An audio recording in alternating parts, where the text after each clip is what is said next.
예, 일곱 번째 주제 바로 공공요금 인상 도미노인데요. 지금 앞에 보다시피 작은 글자 중에 이제 중요한 것들은 좀 더 보여드리겠습니다만, 택시비, 전기요금, 지하철요금, 버스비, 가스요금 그 외에도 오르는 것들이 이렇게 있습니다. 대부분 다 공통으로 이제 공공요금에 대한 거고, 이러한 것들이 미세하게 오르는 것이 아니라 큼직큼직하게 오르기 때문에 이게 큰 문제가 되고 있죠. 물론 이전 정권에서 방만하게 했기 때문에 그렇다라고 지금의 정권에서는 얘기하고 있고, 그런데 잘 생각해보면 국가에서 운영되는 공공요금이란 것은 결국에 적자를 보더라도 거기에 대한 혜택을 보는 게 누구? 국민들이기 때문에 거기에 대해서 비판하는 것은 조금 애매한 것 같습니다.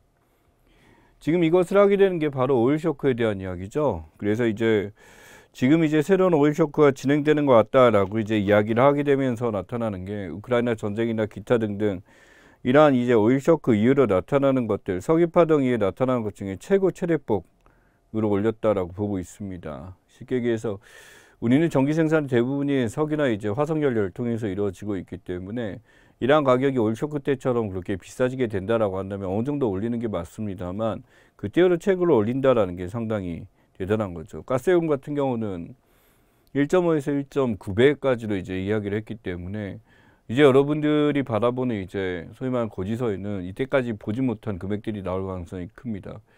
심지어 가스요금에 대해서도 이전에 분명 1분기 동결을 하겠다라고 했습니다만 그 전에 12월에 고지나 기타는 올라갔기 때문에 실제로 굉장히 많은 양이 나왔다라는 것을 판단하실 거예요.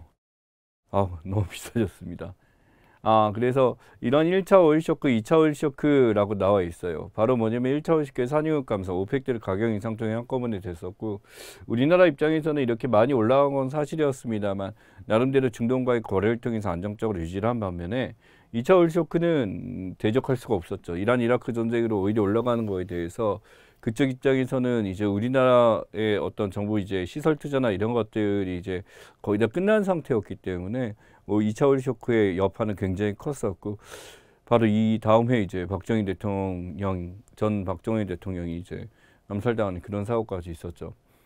그러다 보니까 이제 신자유주의가 등장하게 되고 지금의 사회가 형성됐습니다만 가격에 대해서 맞춘다라고 이제 관점에서는 오르는 게 맞겠습니다만 이때만큼 이제 가격 올린다라는 거는 사람 입장에서 이게 물가에 미치는 영향이 말도 안 되게 클 거고 또 체감하는 거에 대해서 이전보다 이제 수입을 줄일 수밖에 없는 상황이 온 것 같습니다.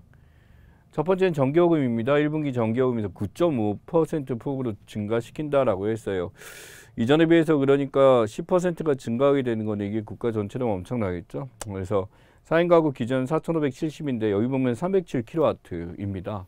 여러분이 이제 살고 있는 지역이 어딘지 모르겠습니다만 지방과 이제 서울과는 또 차이가 어느 정도 존재를 하죠. 그러다 보니까 이제 307이라고 하는데 실제 4인 가구가 어떤 연령대에 있나에 따라서 이게 들어가는 비용도 굉장히 차이가 납니다. 무엇보다 집에 어르신이 있으신 가구 같은 경우는 이제 낮 시간 전기장판이나 기타 등 전열기를 돌리게 되면 이거는 훌쩍 넘어가게 되고 400 넘어가게 되면 여기서 이제 누진세가 붙기 때문에 굉장히 큰 돈을 내야 되죠. 가스요금은요 1분기 동결했지만 지금 보다시피 2분기 인상안이 엄청납니다. 1.5에서 1.9배니까 가장 크게 하면은 거의 2배 가까운 인상기를 보이기 때문에 이전보다 앞에 있는 앞자리 숫자가 달라지게 되는 것을 우리가 볼 수 있게 되겠죠. 그 다음에 버스나 공공요금, 택시도 전부 다 오르게 되는 걸 보여줬습니다. 그것뿐만 아니라 그 외 상황도 한번 보자면 건강보험료도 지금 1.49% 인상시켰다라고 했어요.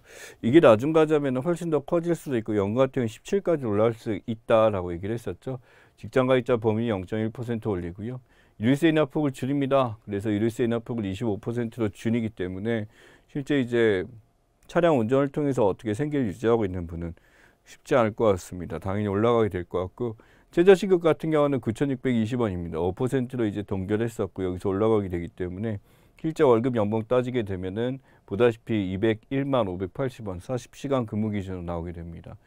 그렇기 때문에 뭐 내 월급 빼고 다 올랐다 이런 얘기는 하는데 최저시급도 5%가 오르긴 했습니다만 기타는 보면 이것보다 훨씬 더 오르기 때문에 예전보다 허리띠를 졸라매야 할 상황이 오게 된 거죠.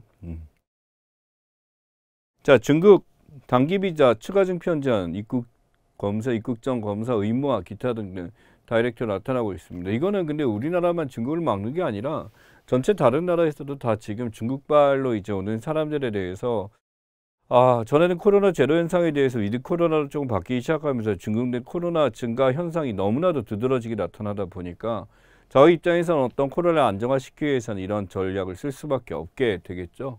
그러다 보니 단기비자 발급 중단이 오게 되다 보니까 이 중소기업 같은 경우 이제 중국과 이제 거래를 트고 있고 이런 입장에서는 굉장히 힘들어지게 됐습니다.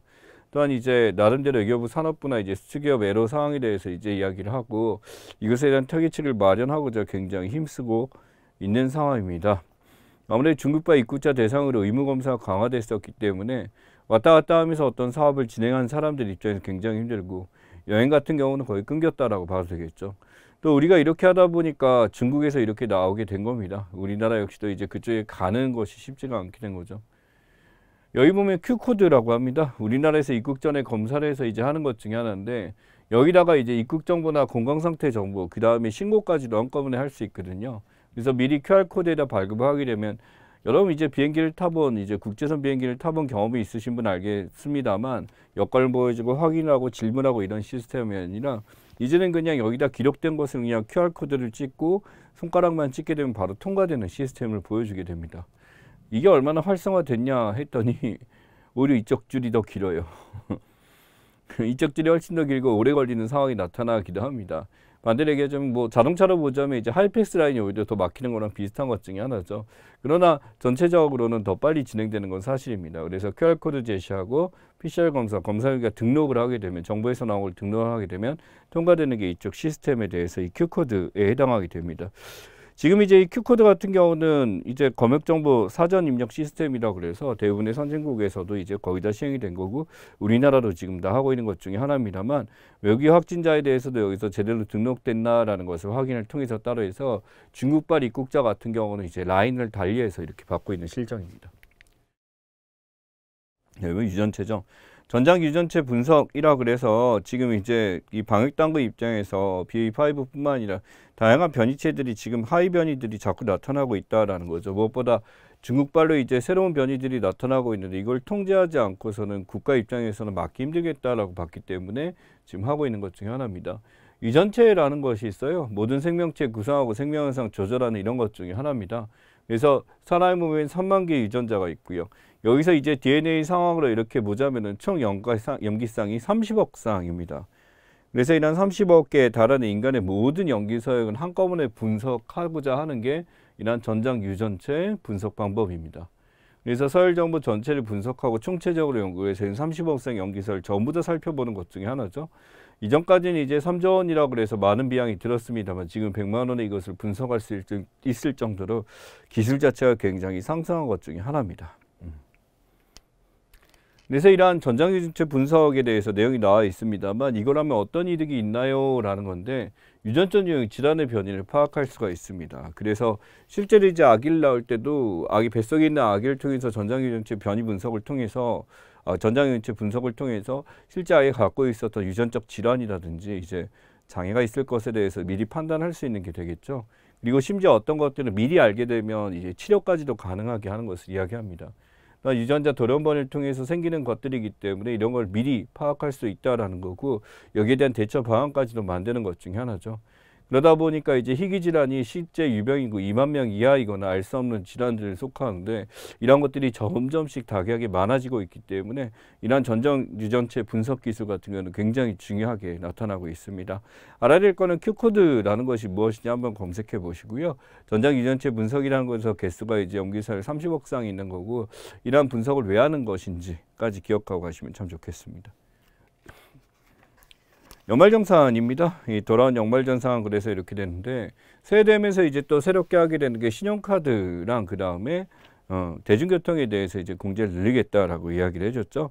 그래서 이 신용카드와 대중교통뿐만 아니라 기부금 같은 경우도 이제 외국에서는 굉장히 활성화되어 있습니다만 우리나라도 기부공제라든지 또는 월세나 이런 것들에 대해서 좀 더 강화를 시키겠다라고 했어요.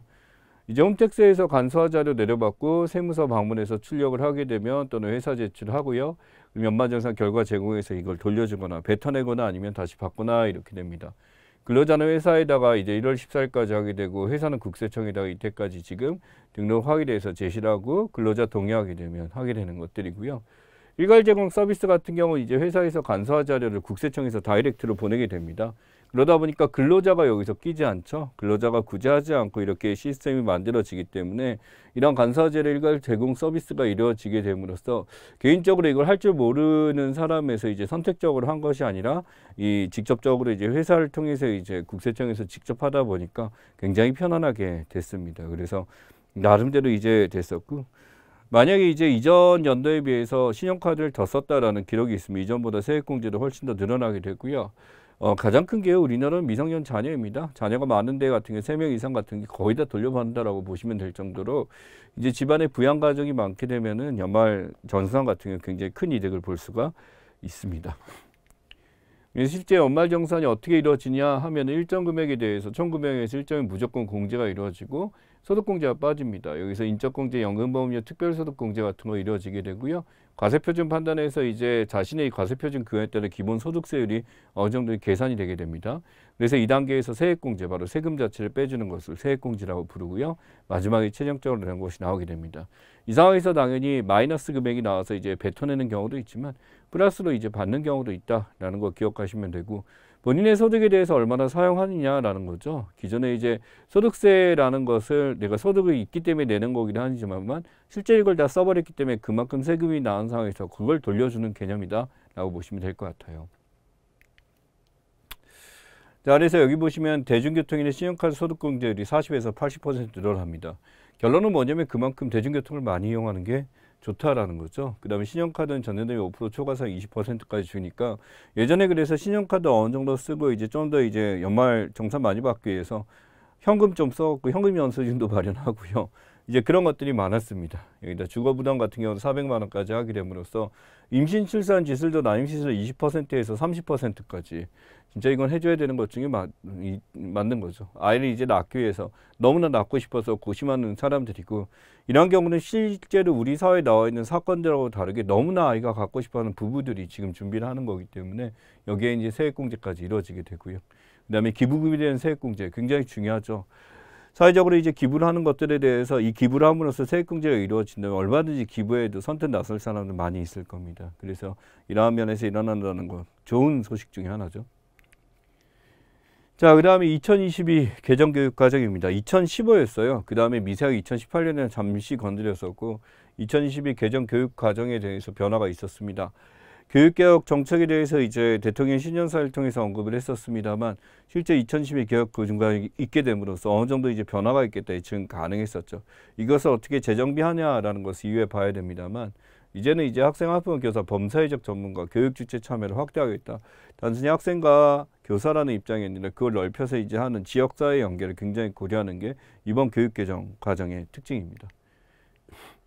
여기는 생태전환교육, 민주시민교육 나왔어요. 이건 이전부터 있었는데 생태전환교육 굉장히 강조하고 있습니다. 환경에 대한 이야기고요. 디지털 기초소양 강화에서 뭐 코딩 얘기 많이 들었던 그 수준이 아니라 이제는 학교 자체가 스마트 학교라는 이름으로 어떤 이런 활동 자체를 굉장히 늘리고 정보교육을 늘리겠다라고 했어요. 미래세대 핵심 역량, 이제 미래로 나아가는 학생들에게 있어서 겹쳐질 기본 역량이라고 파악하고 있고요. 그 다음에 학생 맞춤형 교육입니다. 그전과는 달라요. 교과 제거, 과목 선택권인데 익숙하지 않은 분들 많겠습니다만 이제는 중고등학생 같은 경우 자기가 듣고 싶은 과목을 선택해서 배우는 제도로 바뀌게 된다라는 거죠. 그만큼 선택을 늘리기 위해서는 학교에서 이런 과목들을 개설을 해줘야 되는데 그렇지 못한 여건도 많이 있죠. 진로 연계 학기가 또 존재합니다. 그래서 이제 이전에는 학교에서 배우는 것과 실제 진로를 통해서 하는 것이 이원화되어 있는 경향이 많았었죠. 이것을 막고자 지금 나름대로 노력하고 있는 게 보입니다. 그래서 학교 교육과정 자율성이죠. 스스로 이제 하게 되고 지역사회 연계나 자율적으로 할 수 있도록 하게 되고, 우선 지방 분산을 얘기했어요. 지방교육청이 자체적으로 교육 시스템을 만들 수 있도록 강화도 시키기도 했습니다만, 그 다음에 학교 급별로도 이제 나름대로 할 수 있도록 하고요. 보다시피 교육과정 유연성이라는 것은요, 실제 교육과정에서 그대로 따르는 것이 아니라 필요하다 생각하면 얼마든지 변화를 살 수 있도록 이것을 이제 제한하지 않겠다라고 하는 겁니다. 그러다 보니까 다양한 형태들의 학교가 만들어지고 그만큼 이제 학부모나 학생들의 니즈를 맞출 수 있는 교육이 만들어지겠다라는 게 바로 이러한 교육과정의 특징입니다. 문제는요, 우리 태제가 뭐가 나왔냐, 5.18 민주화운동이 사라졌다라는 거예요. 5.18 민주화운동에서 지금 보자면 이게 보입니다. 이제 윤석열 대통령이 2021년이죠. 이제 후보자 시절에 지금 이제 했는데 5월 정치 반드시 세우겠습니다라고 지금 얘기를 했었어요. 근데 예전 교육과정 보시게 되면은 지금 보다시피 4.19 혁명에서 민주항쟁 이르는 탄거한다. 4.19 혁명 2월 민주항쟁 이르는 과정을 한다. 결국 여기서 5.18에 대해서 하는 거 아니라 그냥 이런 식으로 하게 되면서 실제 5.18이라는 단어 자체에 대해서 이제 사용하지 않겠다라고 하는 것이 이제 계속 나왔던 것 중에 하나입니다. 그래서 봤더니 발췌를 해보니까 5.18 민주화운동이 여기 보이죠? 이제 4, 5, 6 해가지고 이제 1960년, 1980년, 그 다음에 1986년 해가지고 외웠던 기억이 납니다. 그래서 이렇게 됐었는데 지금 아래쪽에 6-5일 보시게 되면 사라졌어요. 예, 빼버렸습니다. 단순히 이렇게 민주화 산업화라는 단어로 지금 했었고 우리 시민들의 항쟁이나 이런 것들에서 보여주지 않는 것이 보입니다. 그렇다고 해서 완전히 교과서에 다 사라진자 그건 아니고 교육과정에서 교육과정상 이것을 배워야 될 성취 기준이라고 하는데 이걸 강조하지 않겠다라는 거죠. 그러다 보니까 당연히 정치권 시민단체 입장에서는 난리가 날 수밖에 없습니다. 이게 시민들의 힘으로 우리의 민주주의를 쟁취하기 위해서 피 흘렸던 사람들, 조상들에 대해서 우리가 공부를 하는 것인데 왜 이걸 뺐을까라는 것이 있는 거죠. 지금 이제 5월 3단체라고 부릅니다. 5.18 민주화운동 부상자회부터 자유총회 민주화운동 협회까지 전부 다 모여서 지금 이제 개정안을 즉각 철회하라라는 얘기를 꺼내고 있습니다.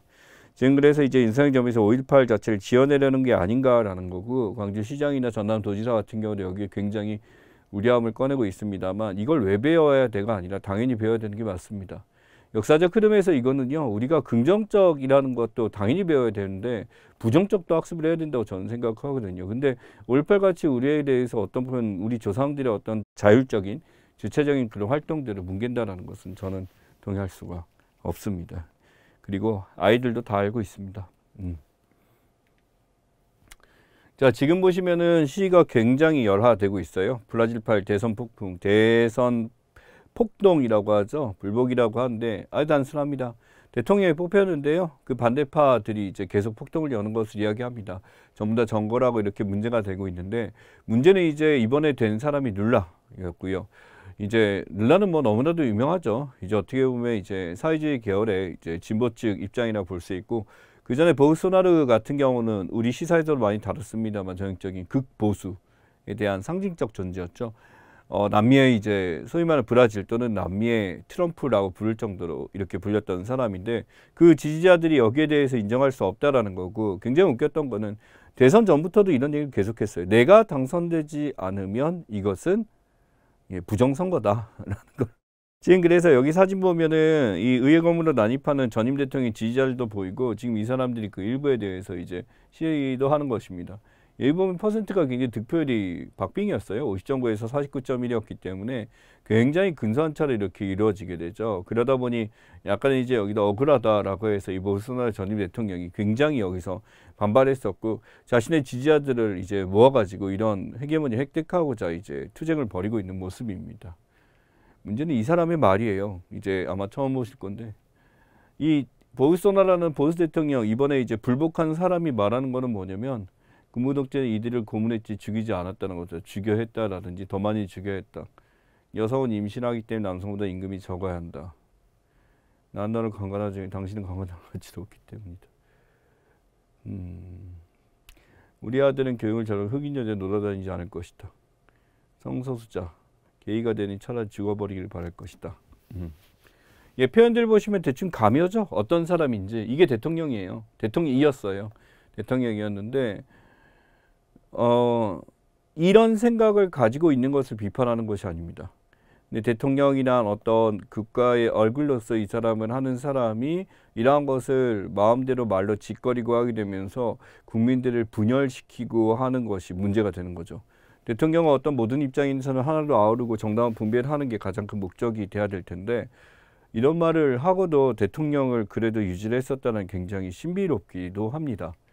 지금 이제 미국 이제 국회의사당 철거 폭동이 이 국회의사당 점거 폭동도요. 사실은 지금 이제 어떻게 보면 굉장히 같은 그림인데 이전에 누가 했었냐면 음모론 도널드 트럼프였죠. 이게 이 사람도 보우소나루도 이제 남미의 트럼프니까지만 똑같이 미국에서도 여기 보면은 이제 그 트럼프를 지지하는 사람들이 떨어진 거에 대해서 이렇게 폭도들이 나타난 사례가 보이게 됩니다. 그러다 보니까 실제 의회 인증일에 국회의사당을 무장 점거해갖고 들어온 사례가 여기서 나타났던 것 중에 하나예요. 여기 트럼프 나와 있죠. 예, 보우소나루 모습입니다. 지금 누워 있는데 지금 이게 뭐냐면 몸이 안 좋아서 누워 있더라고요. 그래서 예, 지금 이렇게 있어요. 그래서 관련된 처벌할 것 같아서 이제 법적으로 이제 대통령 입장에서는 지금 폭도가 됐을 때 이 사람이 가장 주력이 되는데 몸이 안 좋아서 누워 있다라고 하게 되면서 지금 편안하게 보내는 모습이 나와 있습니다. 어쨌든 간에 이 볼소나루라는 대통령 전 대통령이 보여줬던 모습은 어떻게 보면은 진짜 안타까운 이제 그 나라의 현실 중에 하나인 것 같고 지금 룰라 대통령이 지금의 이제 대통령 룰라 대통령이 각국의 정상들이나 모든 나라에서 지지를 하고 있습니다. 보이콧에 대해서 이쪽이 하고 있고 하다 보니까 조만간 이제 떨어질 것 같고 이 브라질뿐만 아니라 이제 세 번째로 큰 나라죠. 아르헨티나, 페루 같은 경우 지금 탄핵이 계속되면서 저번 달에 다뤘던 기억이 있습니다. 남미가 지금 어떤 이러한 내부적인 홍역을 겪으면서 새롭게 민주국가로 성장하려고 노력하고 있는 모습 축하하고 싶습니다. 그래서 우선 보우소나루에 대해서 어느 정도 기억을 해야 될 것 같고요. 그 다음에 이번에 새로운 대통령이 누구냐라는 것과 실제 이러한 정거 폭동에 대해서 왜 이렇게 일어났는지에 대해서 정리를 하고 가시면 될 것 같습니다. 자, CES 2023입니다. 1월달 5월 8일 바로 있었고요. 라스베가스에서 여기서 이제 있는데 왜 라스베가스냐라고 하는 얘기도 많이 합니다만 라스베가스는 이제 뭐 우리한테는 이제 도박 카지노 이렇게 떠올리기 쉽습니다만 그렇다 보니 전 세계에서 이런 도박 카지노를 즐기고자 굉장히 많은 호텔들이 있거든요. 그러니까 이 지역에서 이걸 연다고 싫어하는 것이 아니라 되게 좋아하는 이유가 실제로 도박 카지노 이제 휴가 기간보다도 이 CS 기간에 오는 그런 이득이 굉장히 크다라고 해요. 비슷한 스페인은 6,800억 정도인데 여기는 뭐 추산은 5천억입니다만 실제로 이것보다 훨씬 더 경제 가치가 크고요. 전 세계 외신뿐만 아니라 이제 기업들도 오게 됨으로써 자신들의 이제 기술이나 새로운 기술들에 대해서 이걸 보여줄 수 있는 것들이 이 CS 정보기술 박람회의 특징입니다. 그래서 여기 보면 삼성과 LG 역시 2023 혁신상 수상을 했어요. 여기 보시면 이제 게임 모니터나 삼성전자 이렇게 했고 세탁기, 건조기, Z 폴드 3, 4 이렇게 나와 있죠. 그 다음에 올레드 TV나 이런 것들도 지금 하게 되면 셋인데 이뿐만 아니라 SK라인, 아모레라인, 지금 에바 뉴베리티, 닥터나우, 이제 바이오라인까지도 우리나라가 나름대로 CES를 굉장히 선도하고 있습니다. 그래서 어떤 분야에 대해서는 거의 4분의 1 이상을 혁신상을 독점한 것도 있고요. 그만큼 우리나라 기술이 스타트업 기업이나 이런 데 굉장히 수준이 높습니다. 실제 높은데 이런 것들이 이제 잘 활용하고 성장하는 데까지 어떤 경영적 차원도 중요하겠죠. 그래서 이게 인상 깊었어요. 여기 보시면 플렉스 모니터라고 해서 LG에서 만든 거죠. 예전 올레드 플렉스인데 올레드 형태로 플렉스를 이게 만드는 기술이 생각보다 쉽지 않다고 합니다. 근데 이렇게 뛰어난 화질로 실제 운전할 때 이렇게 시선을 감싸다 보니까 앞에 지금 보였을 때 평면에 이런 걸로 보이기 때문에 갖고 싶은데 가격이 비싸더라고요. 부인이 사줄 리 없겠죠. 예. 자, 실제로 이게 뭐냐면 헬스케어라고 나와 있는데 이게 헬스케어 쪽, 바이오 쪽 이쪽 라인들입니다.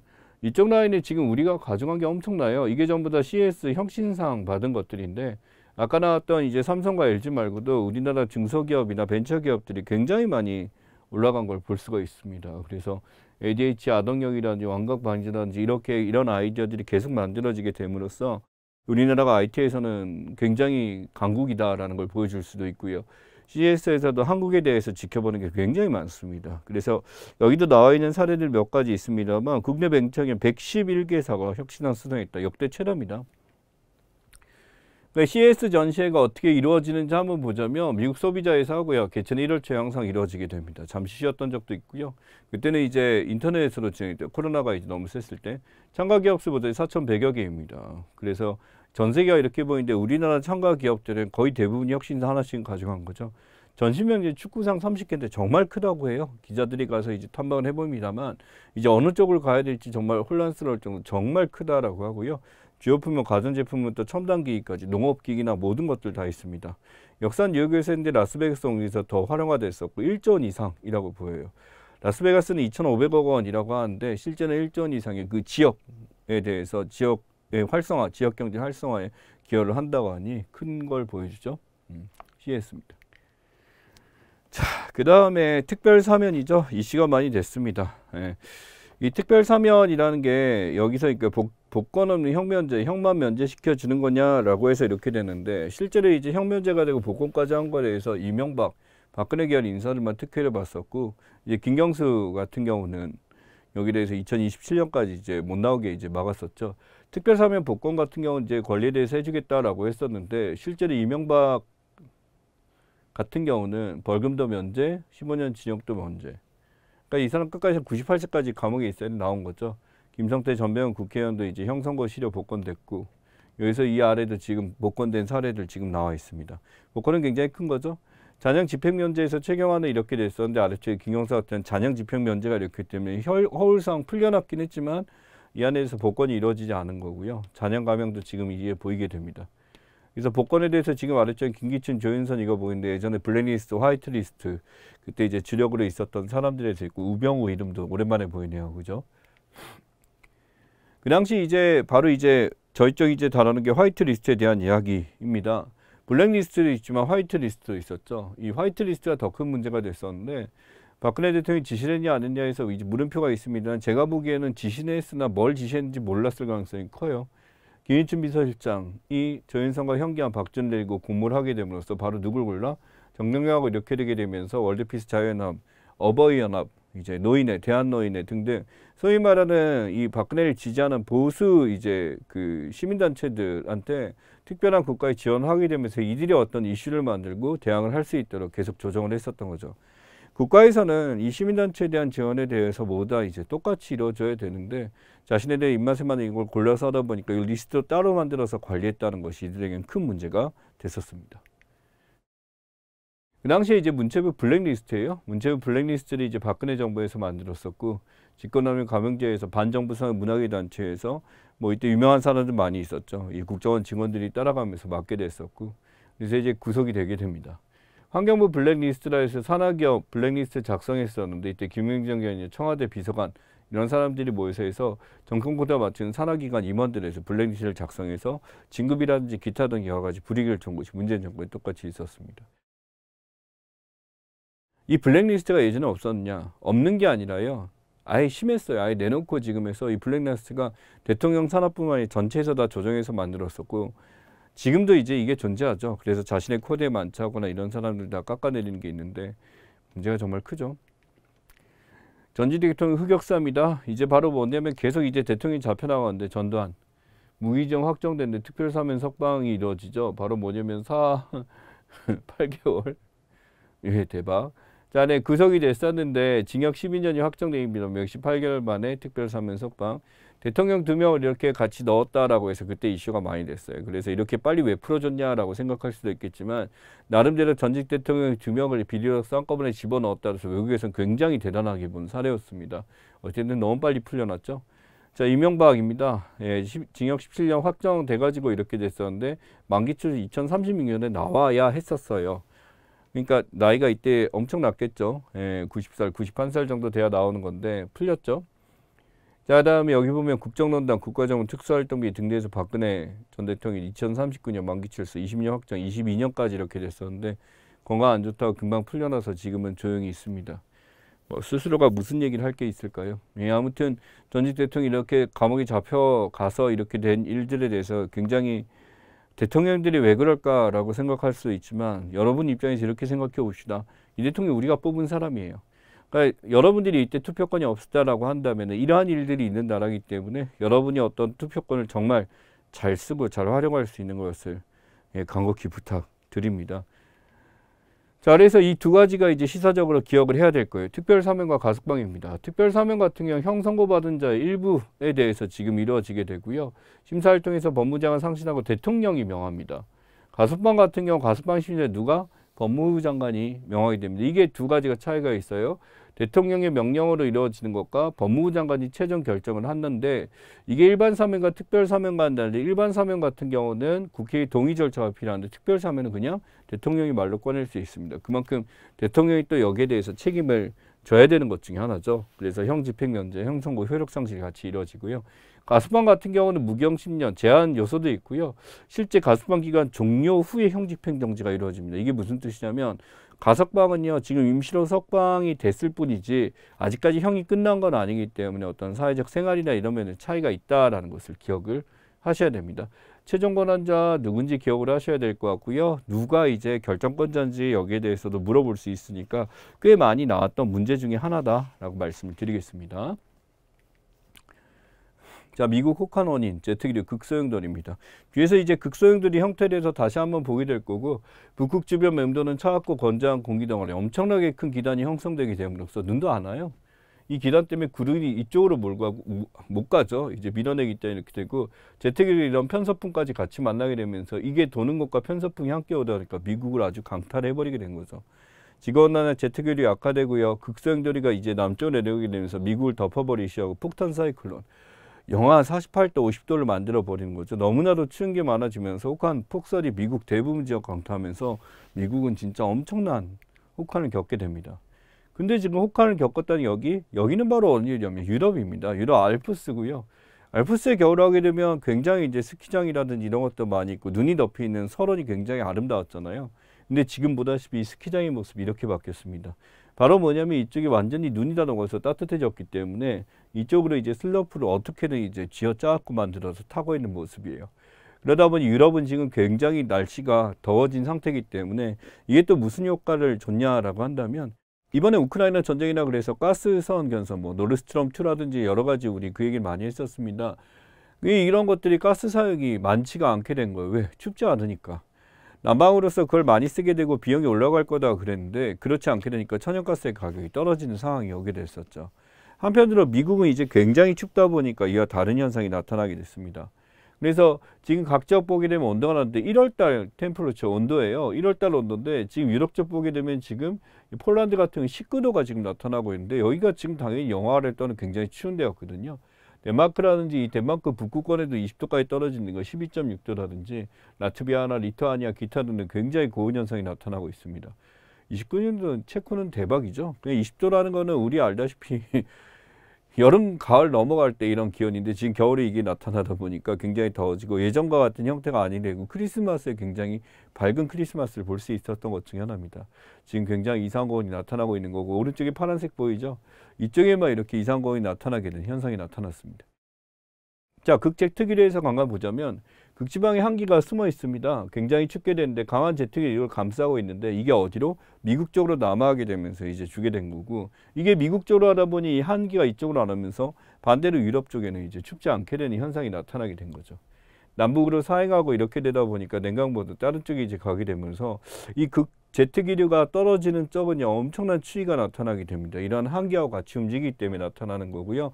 정리하자면 이러한 극소형돌이라는 것은 극쪽에서 소형돌이 치는 한기를 가둬준 기류다라고 하게 되고 이것이 어디로 남아함에 따라 굉장히 추운 날씨가 나타날 수 있다라는 거 기억을 하시면 좋겠습니다.